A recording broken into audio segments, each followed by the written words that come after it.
Thanks, Russ. Appreciate it. And as you can see, this is, again, the money that you guys put into this event helps us do all of the things that Russ went over. So once again, thank you from the bottom of our hearts for supporting this symposium year after year. All right, we're going to get into the happy hour now. Please be sure to use the Q&A function in the platform if you have any questions for any of our panelists. And I would like to reintroduce and bring back to the stage Lieutenant General Wegman, Ms. Knausenberger, and Major General Retired Franz. Over to you. There's my battle buddy. Hey, George, how you doing? Good afternoon. Good to see you out there at the resort. Yeah. Hey, look, it's James Spader. Wow. All right, I've heard many. That's the first time I've heard that one. Uh-oh, he's still thinking through it. I threw him off guard. General Wegman, we do have one question to start the session off, and this is directed towards you. There were several of us that followed your workout video series on Facebook during COVID. I was wondering if you had any plans to do maybe a DVD series of that or possibly a subscription service in the future. I would love to do that. Fitivation is real. I still actually do that. I actually have proper kind of CrossFit equipment in the house now to do that. But listen, I just need to get sponsored by some patio furniture company, maybe some cooler company and some rope company, and I can put a mad game of Fitivation together. So absolutely, I need a sponsor. I'm your Huckleberry. I'm going to need a link once you get that up. Yeah. That was fun. That kept me sane. I hope you all did something similar to just, exercise during all this COVID craze. Can the audience see us? I hope so, since we're being, I'm getting a brand new tan with these lights. All right, but we both needed a tan, so. Yeah, we did. Look at us. We're the kind of people that go right to burn, so.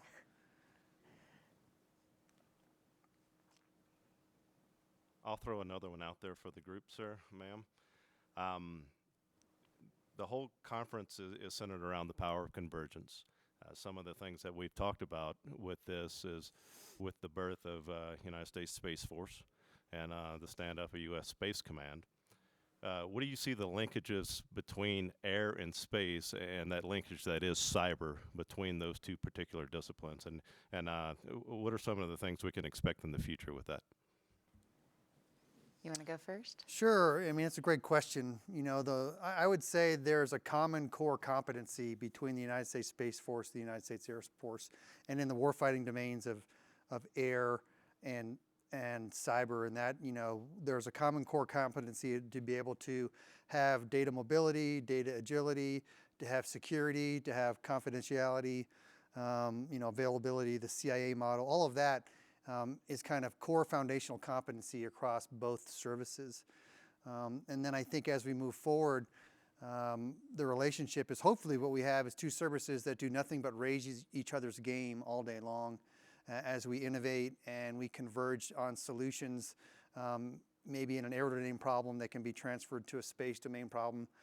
I mean, fundamentally, cyber runs in the air domain on airborne platforms, on circuit cards and networks and architectures, just like it does on satellites and in LEO and GEO and HEO, et cetera. So it's a really, really common frame. And I also think we are all going to be mission centric. So as we focus on the missions and what we need to do, I think the IT solutions will converge to some degree, and hopefully that will give us some economies of scale as well on the things that we have to do with our constrained budget. So I'll kind of stop there. Yeah, I don't think I could have said it any better. So I'll just add that, of course it is all connected and we treat it as all connected. And we recognize the need in an increasingly connected world anyway to make sure that all of those links are coming together, that we have the data in one seamless data strategy, that we can get to the point where we can derive machine-driven insights together. And where we go from a world of hey, Wedge, got a question or a problem, I'll solve it for you in 6 months by building the tech stack and educating people on the problem, to, hey, Chief, whatever problem, whatever question you have right now, we've built out that global tech stack. It's integrated. It is ready to go. And we have a really good partnership with Space Force. And I see, and they see, I know General Wegeman sees it all, that as well, that it's a huge opportunity that they are so small and nimble and so direct in their desire to start out being a digital Space Force. And General Raymond and General Kreider, of course, incredible leaders driving that message forward. Also just really enjoying, NORAD being such a nimble organization and showing, all the synergy between airspace and cyberspace as well. So lots of opportunities for those technologies to converge, and I think we have the right team in place working together in the right way. No, I agree. George, what are your thoughts, my friend? Yeah, so I'm harkening back to some conversations I actually had with Chairman Thompson back to Cybercom days, where there's really two elements of cyber operations integration. One piece is what space has to do in and through space. I mean, they have their own operations around their own C2 just to maneuver their own force, ground and vehicle being. And then there's the in and through space that was always a big part of what we look for at Cyber Command. And as you kind of take the joint cyber warfighting architecture and some of the platform and the reach, that is going to be in and through space. So it's integrally connected. The space and cyber, I think, are probably uniquely connected in the accesses, many of those strategic accesses that we employ. Again, we are heavily dependent on space. So it's that kind of synergistic in and through, and then supporting what space has to do to operate, for themselves. And it is two mission sets, but very closely complementary. I agree. Well said. Thank you all for that. Next question is from Wade Rooper. What is the hardest challenge to ATO in a day? I'll let Lauren crack that one first. Hey, Rupy, shout out to you, brother. Hope you're doing well. That's a great question. So the hard part is not developing the framework or doing it, because we have. And in fact, we have, continuous ATO. So it's, not even a day. It's just if you use the process, you're done. And that's been deployed for Platform 1 and Kessel Run both. The hard part is widespread adoption, because not all of our AOs, I guess, have been trained in these methodologies, and not all parts of our Air Force have processes that bake in our ability to make sure that things are inherently more secure. So, if you're in a DevSecOps environment, you have just a robust CI/CD pipeline that by the time you push that code and it gets through this huge set of tests, and especially if it gets through, some of the continuous monitoring in the environment, or the red teams that we use to kind of keep ourselves honest and continuously test our process. By the time you do all of that, you're pretty sure that you're good. There's not going to be anything more that a checklist and going through manually is going to help us with. But there are places where we are still, stuck in legacy technology, and there's not a whole lot of automation. And so where there's not automation and you haven't changed the process, you can't go fast. And you can't also, if you don't have automation, and we recognize that a checklist is good to a point, but after a point it's not, then you have to have, a pen testing team or cyber assessment of some sort. And oftentimes that is not done in a day. And so I'd say just doing it at scale, and getting to the point where we're automated enough in our processes. Those are the biggest challenges. The other big challenge is that, and I mentioned this in my talk earlier, you have organizations like Kessel Run, they have an ATO in a day. But they have to push to 20 different production environments, which is ridiculous. That's another problem that we're trying to fix. And in each of those 20 different production environments, we have a different person who is responsible for ensuring the security of that area. And so, if that person doesn't accept reciprocity, there's a slowdown. If there's a configuration control board, if there's 3 more SESs that need to get into a room for everything that happened in that environment, there's a big slowdown. And this is all stuff that's coming to a head right now as we realize how much of a problem it is. The good news is I think we're seeing ourselves more clearly and we're getting the right things in place to fix that. But there is a framework in place that works for folks that are adopting modern technology, and I see that as a huge carrot. And that's always been what it is, if you want the really, really fast path, leave your stuff in place, burn it down, leave it alone, we don't care, come to the future, start using the tech stack that is here for you. Yeah, I only had two things. I think Lauren summed it up really well, and I think she's actually been a force of many to get us towards that solution. But I'll offer this: risk mitigation is not zero risk. We have to trust in the fact that we are intelligence and threat informed. We have the pen testing, all that stuff, and so listen, we have to be able to accept some risk. And if we can accept risk and trust the fact that we've done due diligence, we can do it in a day. So risk mitigation is not zero risk. Absolutely. George? Can I say one more thing before we get over it's to happy George? hour. It is happy We'll just hour. shout over each other and the whole George, time. George, what are you drinking over there? Tell me you're drinking a G&T so that we. I have a nice warm cup of tea. Yeah. Okay. There you go. How British of you. I won't That say, works. I won't say what's in it, but it's a Okay, tea. hot Get a nice golden toddies cup all of the tea. way. Nice. I have my grape juice. There you go. So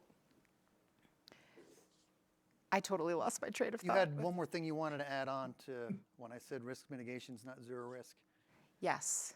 That's as much help as I can offer. Risk mitigation is not zero risk. That may have had nothing to do with it. Your thought was. We're going to go to. No, it did. We're George going to and go to come you. back. We're going to come back. See if the that hot penguin toddy, comes it back just on our threw me iceberg. off. Yeah. All right, it's frightening. Every time they go to me, my head gets really big on this. I hope it's not happening to you, or like you have to see my large cranium. But You're beautiful. So what I would add to what Laura, what you said, and ruthless integration, platform integration. If you have to enter the data, enter it once for every process. ITSM, XDR, and SOAR. If you talk about bringing in hunt and pen testing, as much of your ESOC and your SOC ops as you automate, then that data should also feed your continuous assessment process, and it can. I mean, there's enough common platforms to do that. There's enough integration with the big data platform, with Elixir or BDP. There are ways to tie in the other elements of cybersecurity to continuous assessment to actually make it operational. We've talked about it for years. I think now the technology, the capabilities are there to do it. We have to look at the things we have never considered as part of that RMF assessment, admission assurance spectrum, and bring them in, as aggressively and ruthlessly as we possibly can. Yes. Awesome. And I remember what I was going to say. So before we walked in, Wedge was telling me about a conversation that he had with Elon Musk, and that one of the reasons that Elon felt fairly confident about the security of their platform was that they change it, just every few days. And we know that it's very difficult, even with all the money in the world, it takes more than a few days to crack into a really great security platform. And so speed is security in a lot of ways. And so the longer that we take to accredit a platform, the longer time we're giving to an adversary to take out the platform that we have. And there are some places where we know full well that whatever it is completely Swiss cheese. And we probably know full well that the new solution is better than what we have. And so one of the other litmus tests is, we can't say, well, the thing that we have is Swiss cheese, but the new thing must be perfect before we deploy it. What we should be saying is, we know the existing thing is Swiss cheese. If this thing is just a little bit better, deploy it. We have time to make it better over time. We have time to make it awesome. But today, we need to stop the madness, and we need to inflict more cost on the adversary. Just less holes in the cheese. Less holes in the cheese. I like it. That's good. I agree. Outstanding. We We have should one have had from a cheese. Carrie Amburn. It says GDIT. I'm not sure what that's about, but I think you guys know. Phil, didn't Kerry already have a question earlier today? Has he put another quarter in the machine? What's going on here? He did. It wasn't attributed, so this time I'm going to make sure that he knows that we're talking about him. But with the ever-changing nature of warfare, we've seen land and sea forces add air forces and now separate space forces. Do you ever see a separate cyber force? I'm gonna. Thanks, Kerry. What a softball, low hanging. What a great, easy question. So if you go into the realm of theory, there is a logic that would support that in terms of just how do you have unified action into a domain that is probably arguably the most highly contested and congested domain of war we operate in. So if you want to have the best athlete approach to how you do that, The question is, does a service give you something better than what you have right now?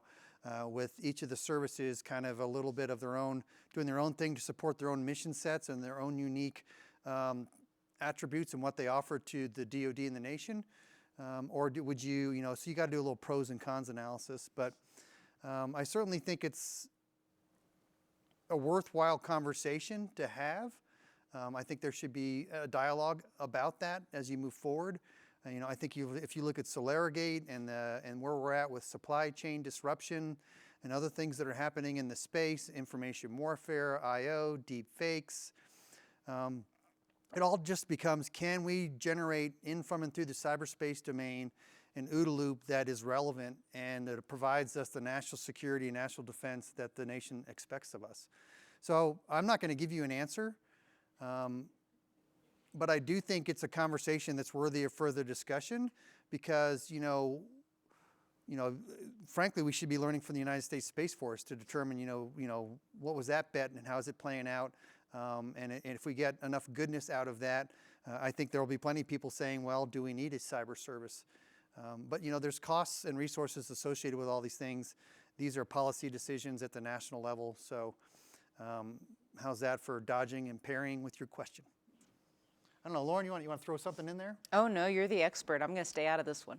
I know George is just waiting. He's like, all right, Wedge, throw me a bone. Here we go. Well, and I can probably be a little, that was artfully dodged, Wedge. General Laxoni's up watching over your shoulder, so that was an artful dodge, I'm sure. Again, being a Sam's graduate, you could debate this for years. I would say that, in my mind, one of the big differences in this conversation between Space Force, if you were to look at cyber, if you include in, which doctrinally it is, network operations, node ops into what we call cyber, it is so ingrained in land, air, sea, and space. I mean, it's like trying to take an organism and separate its DNA. And so my sense is because cyber is so intrinsic to everything we do in, land cyber ops, air, other, it would be much harder to separate the functionality of a cyber force and make it a separate force. Now, would you consider something like beefing up the national mission force? You had a kind of a joint, more purple force, full-time dedicated just to cyber as an entity. Maybe that's an approach, but I just think it would be a little tougher conceptually, I think, and from a DNA perspective, to separate out cyber from what we do. I mean, particularly in the information environment driven place we are, where cyber digital, it's going to drive everything we do in every domain. My sense, just a little bit tougher to separate it out. Yeah, no, I like the way you said that. And I've had conversations where, what I used to say when I was working with Admiral Rogers, and that what we used to say is that, cyber superiority is a common core mission of every service. And so kind of to George's point, it's hard to unstrand that DNA and figure out. So if you have one service, then, is that one service is going to, what's the role of the Department of the Air Force then, and the Department of the Navy, and the Department of the Army related to that when it's a common core mission of all the services? So I agree. I'm saying the same thing, maybe with some different words, but I agree. I think that is the challenge, and you have to figure out, are you making us better, or are you actually impeding our ability to achieve cyber superiority by doing it? And that's really going to be the conversation. So thanks.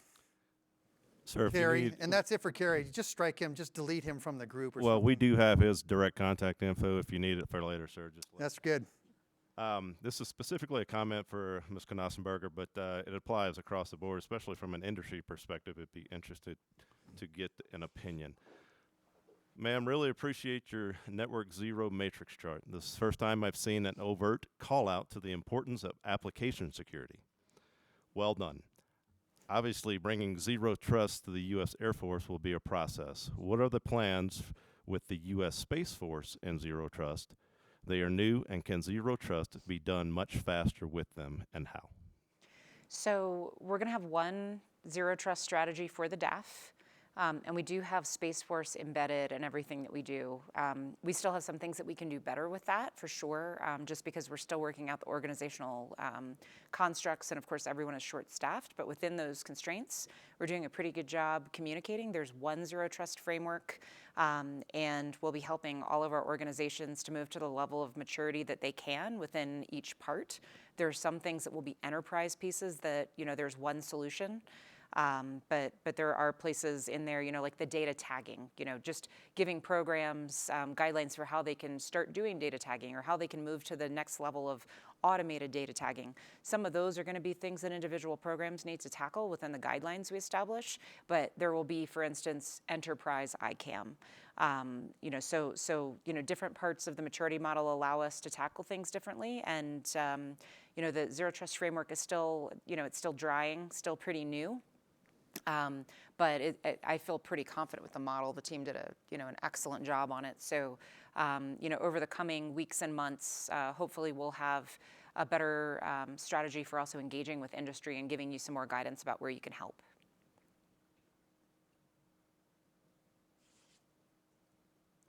Thank you, ma'am. Similar to a U.S. Air Force pilot, retention initiatives that have been in place in the past, what are the plans to keep your airmen coders in uniform, such as retention bonuses, A-76 studies, anything like that? Yeah, it's a great question. Lauren may have some insights being closer in proximity to the air staff, and Lieutenant General B.K. Kelly and our A1 and what they're working on. But we're going to try and do a lot of things. We have some authorities that we've been granted and current and past NDAAs that are just now coming to fruition through the policy wickets in terms of, giving people, first of all, enlisted people to officers constructive credit, also direct promotions, other things. The bonus thing is a challenge in a resource-constrained environment, but certainly we need to continue to look at that. I think we need greater permeability with industry and the private and commercial sector to keep people inspired and energized. I think fundamentally, like I testified in front of the Senate Cyber Subcommittee, we have to give our cyber operators reps and seps against the mission, and that keeps them fired up. I gave the Senate committee the analogy that when I was Captain Wegeman flying the F-16, when I was getting my 12 sorties a month, I was purring like a kitten, and retention was not an issue. And it's the same for our cyber operators. When they feel like they're getting that time and they're getting those reps and seps in their mission, whether it's coding an agile ecosystem, an agile pipeline, or if it's the cyber mission force mission set or the DoD NetOps mission set, that's what keeps them here. Because as I said today, this morning, the one thing I've learned about our digital disruptors is that they really are patriots, and the one thing we offer that the private sector cannot offer is the mission. National security, national defense, and all the things we do when we raise our right hand and take an oath. And that really is a powerful draw in our American culture and our American fabric. So I hope we do more. If I'm also being honest, I personally think we're not doing enough. And when I say not enough, we just need to put more people on it, because I know we can figure it out, and we got to cast a wider, more innovative approach to it. I do think we have to break free of a dated Air Force specialty code meritocracy model for our enlisted path and our senior enlisted especially, where they want to broaden them and give them kind of additional duty tours. But once we find someone that's a programmer and a coder, there's no path for them to kind of stay in that and yet still get promoted and still find a path to greatness, where the value proposition is, I feel like I'm a valued member of a high-performing team doing meaningful work. The system isn't geared to do that, so we actually need to greenfield the new system that can do that. And it's the same on the officer side to some degree. So those are some things we need to work on. And now I'll let my teammates give their thoughts. Yeah, so first, amen. I actually think that we have the inputs that we need on this, and we just got to make a decision and go. Got to do it. We got to just do it. And I think that there's been, a struggle here. And I mentioned this a little bit earlier, that, even with all the inputs on the table, we come back to the circular argument of, what's the requirement and how do we, drive the workforce toward this requirement, which we all know full well. We don't know exactly how many developers we need in this place and how many data scientists we need in this place. So we have to be very comfortable with the fact that we don't have all of the answers on exactly what the end state is, but that we know we have to start on the path to get there. And really, that's why I'm so passionate about Digital U, because I think it helps us to kind of start to figure out what that path is with all the people that are in it and with the consortium of companies that we have that are working with us on Digital U. We have people consulting with us from Google and Microsoft and NVIDIA and the head learning companies on what those digital career paths are. And in my industry days, I had no problem paying a really great enterprise architect a lot more money than I was paying myself as a corporate leader, because I can replace a corporate leader. I can't replace someone with that level of knowledge of my enterprise architecture and ability to kind of cut through everything at our scale, for instance. Yep. And so recognizing that tech talent, I think is definitely a huge thing that we don't do well. But I'll echo something you said too, that I don't think that our airmen and our guardians are in it for an incentive or a bonus. Promotions are nice, but it is about them contributing to the mission, and the chief has picked up on this too, and he's asked a series of really great questions. Hey, I can send you to Kessel Run, and you can work in a facility that just feels great and is new, and you can take a break and play video games, and they're incredibly productive, and it's just everyone around you is so innovative, and you just feed off of that energy. And then I'm going to throw you into a place that has never, had first contact with a place like Kessel Run, and you feel like an alien in this strange new world with gray walls and crumbling infrastructure, and you can't get access to things. And there certainly is not a beer on tap on Wednesday. Probably beige walls in the United States Air Force. It might be. Probably beige. It might be. Yeah. But so how do we have to get to a critical mass where everyone has someone to push off of. No matter how awesome you are, no matter how innovative you are, you got to have someone to push off of. You can't be the only guy doing the crazy dance, at your base. There's got to be a first follower at the very least. Right, but you need that first one doing the crazy dance. But you got to have the first follower doing the crazy dance. And so, I think we're trying here, but we have some big decisions we have to make, and I'm glad that the chief is pushing this button, and I hope we get there. Yeah. George? So, I'll tell you, the things that make airmen, that we value in airmen and the military, and the things that, your force really looks for in a meaningful career. So it's the same thing I'm on the industry side, that side, but I will say, these young innovators and operators in cybersmart, they're looking for the same thing. They want to know they're doing a mission that's meaningful. And again, I work at Accenture Federal Service. We support the federal government, and I follow. I'm overwatching the DoD. So they want to know what they're doing is meaningful. They want to know they want to have a challenging mission. They want to be challenged. They want to be trained. They want continuous access to continuous, on-hand training that is state of the art, because they're all hungry to learn. They all want to work in an organization that values them as a person. Again, all that kind of service culture that was inculcated in me in my 30 plus years in the Army. Very similar at a place like Accenture, where it's the competition. I would say it's less of a competition between industry and DoD and the Air Force. It's really about what's right for the person at the place and time they are. And again, we love getting veterans and we love getting service members as they come out, because they bring that focus on mission, discipline, enthusiasm, all of the things that we value in service members. But I will tell you, those of us who have come over and work on this side, what we miss is going back to.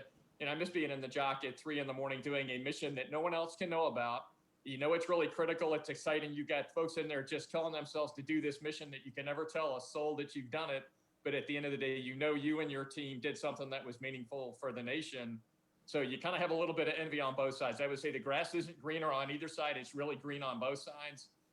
And I think what I've seen with some of the projects we've done lately, like work with the Services Air Force on some of these joint projects where it's an industry and a service project, where our teams literally, our young, industry folks are sitting side by side with airmen and soldiers. When they work together, those kind of relationships and that trust, you can say you're going to build it at the corporate level, but when you build it in a jock, or you build it, keyboard to keyboard, that's the kind of intellectual and operational trust that'll help us both get better. So I think there's great opportunities on both sides. And again, I think for us we both have to do the same things to get better, and we've got to work together to do it, because it's kind of one team, one fight, one mission sort of thing. I think the more we work together, the better off we're all on both sides of the equation. That's great. I like the way you said that. That's that collaborative dependency I was talking about to some degree. And that's a great question, by the way. I don't know who get it, but we're on that one. We'll keep working. I heard that a lot when I did my interviews with my digital disruptors. That was a common theme. So awesome. Thank you all. Great responses for that one. I'm sure that resonates with a lot of the members on this particular session. I know it does with myself. Next one is Miss Lynn Patrick. We hear about a lack of automation and our ability to move faster. With the great strides in robotics process automation, how do you see that fitting into the various innovation centers throughout the DoD? All right, I can jump on No, for go a ahead. minute. RPA, that's right in your wheelhouse. Hi, Lynn. How's it going? Hi, Lynn. How you doing? And I'm sure Mr. Reddington will give us a blacklist for RPA here in a minute, too. So RPA, there's so much opportunity, as you've pointed out. One thing that maybe not everybody knows is that we actually have an RPA initiative launched through Cloud One, where folks can submit a request and say, hey, give me my own army of bot minions to go after this problem. And so basically you just say what you want to do with this army of bot minions, and Air Force retiree Bill Nystrom and UiPath, they'll, in conjunction with the Cloud One team, they'll send you over your own RPA toolkit and help you get up to speed. And we've had some pretty cool successes. This whole thing started off with Sherrod Overbay and Melinda Monahan at Spark Tank last year, where they used bots to automate the PCS process. And so they're starting to do more within AFPC, so that they can, instead of entering data in so many different places, they can take time to actually focus on airmen and servicing other things that they haven't automated yet. So there's pretty much no end to what we can do with RPA. We know we do a lot of silly things. Now, the place where we get power is that, so we have some tools in place where we can see what the bots are doing, and kind of what the trade space is that they are creating. We can also see what type of activities that they're automating. And so from that data, we can start to say, okay, why is there a manual process here in the first place? Is it that we're doing something silly to ourselves and we need to take a look at what the process is and maybe not automate a bad process? Although I guess if you're automating a bad process, you might as well do it with your bot minions. Or is it a place where we've built a tool in a really horrible way? And if we just fix the tool for the entire enterprise, then instead of having to use bots, then everybody would be able to enter the data one time, and it would actually perpetuate to all of the places that need it, and it would actually send it via API to the next system that needs it, in the workflow path. So there's a lot that we can do with this. We also we're looking at, how does this fit with the rest of our automation strategy? How do we make sure that we have a thriving community of practice so people can learn from each other in this domain? And then also, how do we govern this? But I will say that, so Bob Skinner, our newly minted DISA commander, he's also very passionate about this. And DISA's talking about unattended bots as well as attended bots, which is like, woo, running with scissors. So that makes me pretty happy, because I think we can do a lot with unattended bots as well. So he's even looking at, how can we come together with a central store of approved bot technology that everyone can use and where we can get kind of a macro view. So I don't know how we'll execute it, at a grander scale. I think we have a pretty good start within the Air Force, but we do need to help folks to find each other and to really generate the most value we can from this technology. Thanks, Lynn. We'll get you a bot. Yes, mini bots. Just a quick plug for Thursday's program as well. Ms. Knassenberger mentioned Lieutenant General Skinner. He will be hosting a panel on Thursday, so be sure to check that out. Next question we have is from Lexi Bowers. This is an age-old question. I know we've talked about it a bit in the past, growing up in the Air Force, but do you foresee any changes to promotional structure?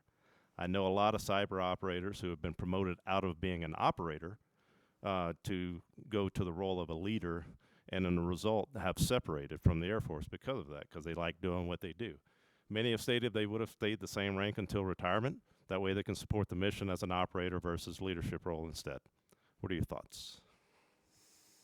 Yeah, I mean, that's a good question, and it's good that we have retired Major General Franz here from the United States Army, because, you know, what he can speak to is the relationship the Army has with its warrant officers, because that's really the conversation that keeps coming up comparatively in the United States Air Force is, do we need an analog to that for our coders, et cetera, et cetera.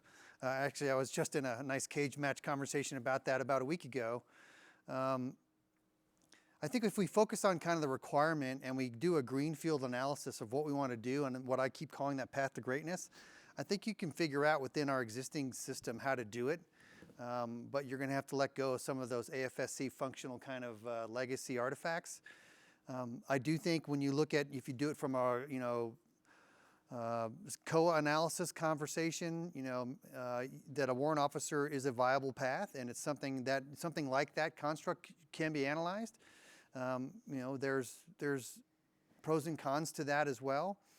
But I do think we want to professionalize the capacity and the competency of software development programming. But I do think as you grow people and mature them, you want them to have a mission perspective at the tactical level, and you need some people to have that mission perspective of what it can do at the operational level and even the strategic level of your service or your corporation. So we have to think through that. But I said it this morning, I do think that's one of the things that's missing. I heard that from, again, my Magnificent Seven. They were all saying that one of the hardest things is they just don't see that path to greatness and what they keep on doing. I mean, I talked about Jeff McCoy, you know, at 17 and a half years as a Master Sergeant. He said, I've had enough because I can't keep doing what I want to do. You know, they want me to do these additional duty things. So,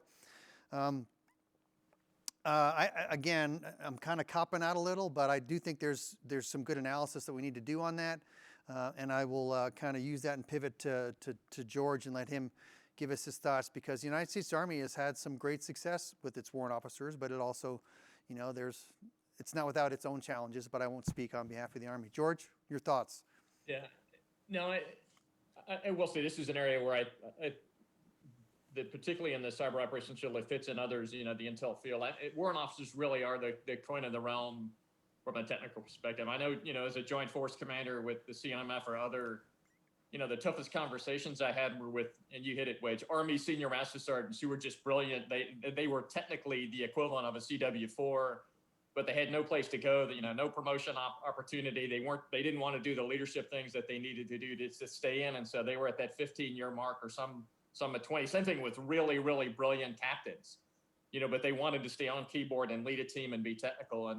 And so I think that, you know, the Air Force has got to figure out a way to you know, keep a technical leadership field that lets you grow technically. I must say Army warrant officers are commissioned, and they do have leadership roles. I mean, it's curated for a technical field and they are more specialized, but we've kind of realized that we need to grow them both as technicians and leaders deliberately from that W1 up to the, you know, the CW5s, like, you know, Alan Mollenkoff and John O'Reilly and the Army guys that, you know. But I think there really does need to be a way for technicians to stay, grow, get promoted, get rewarded. I'll tell you, we deal with that, you know, on the corporate side. Even at Accenture, we've had to work out our own HR, kind of our specialty coding system to build out the right tracks for cyber folks who want to stay hands-on keyboard, be developers, you know, do that technical work.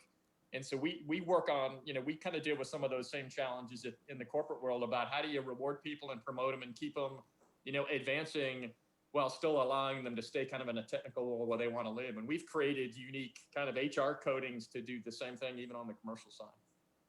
No, that's great. Thank you for those insights. I'm glad we had you for that question. That was very good, because, you know, you have the credibility of a service that's done well with its warrant officers and their technicians. So that was good. Lauren, do you anything to add? Yeah, I'll just throw in a couple thoughts. So first, I stole Jeff McCoy, and he's going to be my IMA. Good steal. Well played. So at least we get to sort of keep him a little bit, and he'll be solving some great he problems told me that. for me, He was I'm sure. excited. Yep. Yeah, no, I'm pretty excited. It took way too long, which was weird, but you know, but we've got him. I do. So remind me, Wedge, how senior can you be as a pilot and still fly with your squadron? Well, I mean, we have 4-stars that still fly, but let's say at an operational level where you're maybe leading people to war as a commander, I think the highest level we get to is really kind of a 1-star wing commander. The outlier data point would be our 3-star combined force air component commander, often flies just to make sure he's got his pulse on the mission, or she has their pulse on the mission. But really, I'd say pragmatically, it's a 1-star wing commander. Okay. So that jives with what I remember. So our pilots up to the 1-star level, maybe they're not, flying the craziest missions, but they're with the squad. They're going into the fight together. And, we talked about litmus tests earlier in cyber. Like, I think we need to get to the point where we have the same litmus test for digital. Like, we can't just say, oh, sorry, you get promoted to major, you can't fly with the squadron anymore. You can't code anymore. Maybe you code differently. Maybe you go from being a junior developer to a full stack developer to a team lead, to maybe being an architect, or you add some breadth to become a chaos engineer. And of course, you really become a ninja if you have a little bit of NetOps, a little bit of development. You get pretty dangerous to kind of become one of our cyber warriors by the time you've done all of that from the operational side. So, I do empathize with folks that, I think we push them away from technology too soon, and I think we push them away from what they love sooner than we push away pilots. And I don't think that leadership means that you have to not fly with the mission. We don't do that with the pilots. So letting the guys keep their hands on the keyboard to some degree, to write some code, to be involved in the enterprise architecture, or the architecture for their area. Those are all ways that we can keep our digital warriors close to the fight and keep them engaged. I think when we start saying, hey, you're a pilot, I'm sorry, you don't get to fly at all anymore, we're going to send you over and do this completely different thing, for the sake of leadership. Like, if we did that to pilots, they would for sure leave. We need to not do that to our digital airmen either. There are some analogs out there, I think, maybe a stretch. I don't know if the people in those jobs would agree. George can give us some insights based on his pedigree. But we do have the bulk of the cyber mission force teams are led by fundamentally majors and lieutenant colonels. There may even be a couple of captains for the CPTs. But when you get into the cyber command mission space, and you do have, and even this in 16th Air Force, right, in their Joint Force Headquarters Cyber Air Force and their OC, right, we have Brigadier General Brad Pyburn that is operationally relevant. George Franz as the J3 at Cyber Command was very operationally focused. I think the CNMF commander. So I do think we have, certainly up to the 06 level and maybe the 07 1-star level, we still do have people that are kind of leading their forces in battle like you just described. So I do think there's that path. George, would you agree? No, I would agree. I know on the Army side, I may be a little dated, but I know that some of the team leaders, like the National Cyber Protection team leaders, we had team leads at the lieutenant colonel level. So majors and lieutenant colonels were team leads.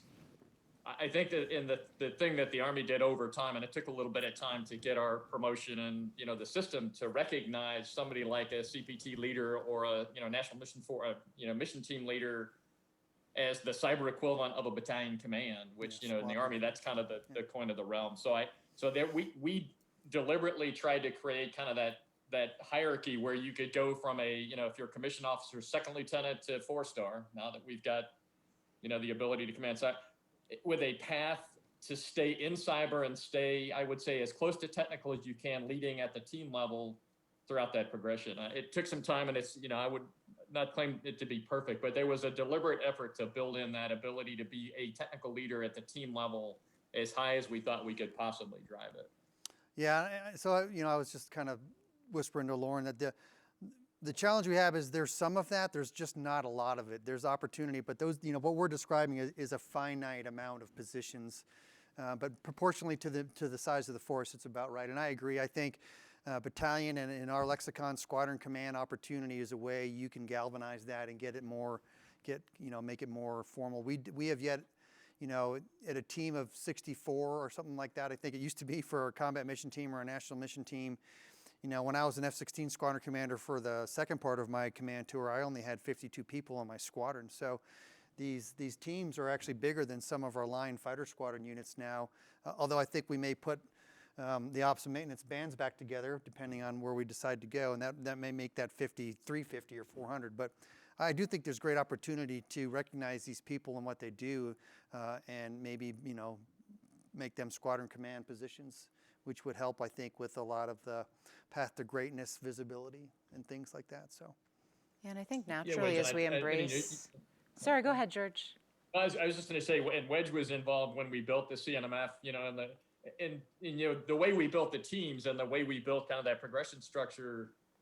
You have those lieutenant colonel who are the mission team leaders now, who actually are very technically proficient because they did highly technical jobs in the ROC or they're actually not just kind of the lieutenant colonel leader of a team, but they have technical capacity to guide that team along with the warrant officers and others. I mean, it's been a path, and it's been kind of hand management to keep those captains, majors, lieutenant colonels in jobs that keep them technically proficient, which is a challenge. It is. They have certs, quals, and clearances that very few have. Yep, absolutely. Yeah. Sorry, go ahead. Yeah, so I hope that as we kind of rise the tide on the digital positions in general, there will just be more opportunities. And so, I mean, I think we have a long way to go in figuring out what that future digital footprint should be. And there are a lot of trades and difficult decisions that we need to make, but I do think the future has more digital billets than we do today. And so maybe naturally over time, we'll be able to have those leaders grow into that next line of digital billets. So we'll see. Just in closing, I would offer that, we also, to set expectations, need to realize that, between the digital natives and the digital immigrants we have in all the services, you got to be willing to acknowledge that this path is going to be AFSC or MOS agnostic. So for those of you out there that may have a 17 AFSC in the Air Force parlance, don't think it's only going to be you. It's going to be a best athlete approach in the digital landscape. And so it's going to be whoever just shows they have the game, they have the bona fides, they bias towards action, and they do things really well in the digital space, then that's the person that should be it. And so there's no one AFSC, as we like to say, that should have a lock on what we're talking about in this digital ecosystem we're building. And I learned that today, and I made that point. One of the morals of my story was that, these people are everywhere, and they're sitting amongst us, and they're not all sitting in cyber operations squadrons for sure.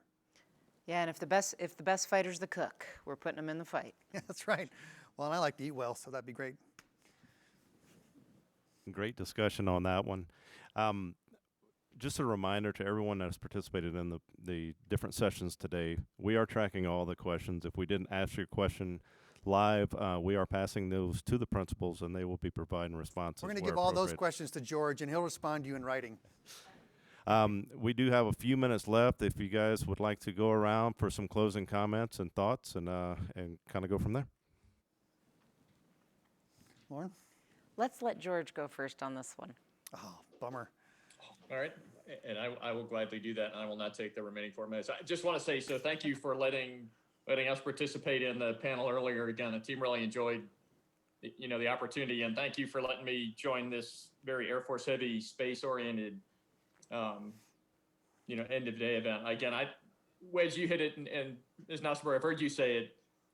It's developing the relationship between industry and DoD and Air Force and others. We've got to continue to do that and do it at the deepest, like at the DNA level, and build the trust and build that kind of dependency that Wedge talked about in the right ways. And I think the Air Force, I would say in particular, is really pressing the envelope to force us industry to come to you with innovation in ways that we haven't done before, make us uncomfortable about, outcomes to you and the kinds of service level agreements that make everyone uncomfortable. You're pressing us to do that, which we appreciate, because we really want to get in the fight and support and bring you the kinds of things that industry can do to complement, the great efforts ongoing on the Air Force side. So again, we really do appreciate the opportunity to be part of the team. We are really, dedicated, excited about the mission, the future, where we're going, where the Air Force, where cyber, where space is going. We can't do it without the kind of industry, academic, DoD teams that we're building. So thank you. And again, really excited to continue to support. And Wedge, always good to see you. Ms. Nossenberger, always great to see you. I wish I were out there having a beer with you on stage, maybe next year. Us too. Yes, us too. Good to see you, my friend. All right, should I give you the last word? I don't care. We can give you the last word. You're the CIO. Okay, I'll take the last word. Okay. I'll kind of finish where I started, which is, even the questions. I just get inspired by the, kind of the quality of character and the quality of thought and innovative spirit that I hear through the questions. The inquisitive minds, the people that are willing to challenge the rules and challenge the policy and to be disruptive, because we really need to understand and get comfortable in a digitally disruptive space, because that's the only way we're going to compete with adversaries that seem to be unconstrained in how they think and decide and act vis-a-vis kind of Russia and China. So to everyone out there, keep being bold and audacious, disruptive thinkers and leaders. And remember, be heard, be seen. And for all of us that have the privilege to lead and to mentor these people, our job is to make sure that we can find and build for them a clear professional path to greatness that makes them know that they are valued members of a high-performing team doing meaningful work. Thanks. Beautiful. So it's always hard to give a last word after General Wegeman because he always does such a good job driving it home.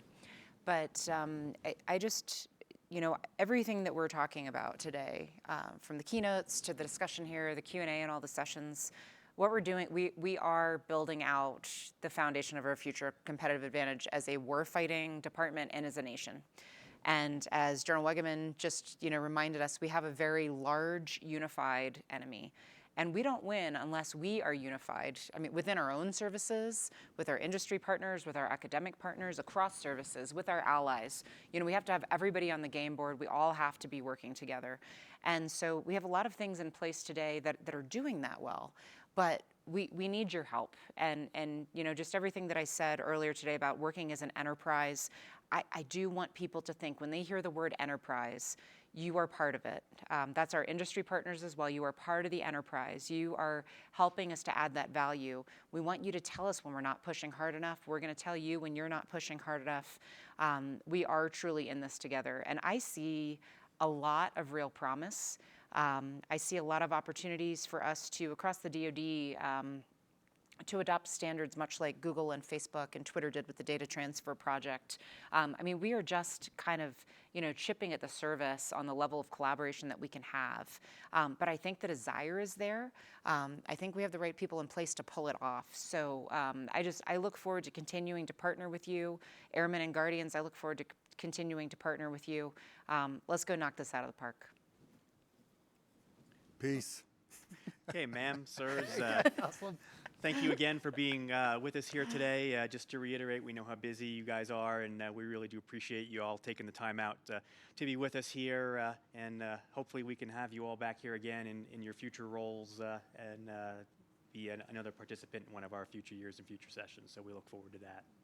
Awesome. Thank you, guys. do it. And thanks for all the great questions. And to everybody out in the streaming land, thank you for participating today. That'll wrap us here from Colorado Springs. Please join us again tomorrow morning, 8 o'clock for our first Tech Talk, 8:30 for our first keynote, and hope to see you all tomorrow. Take care and good night.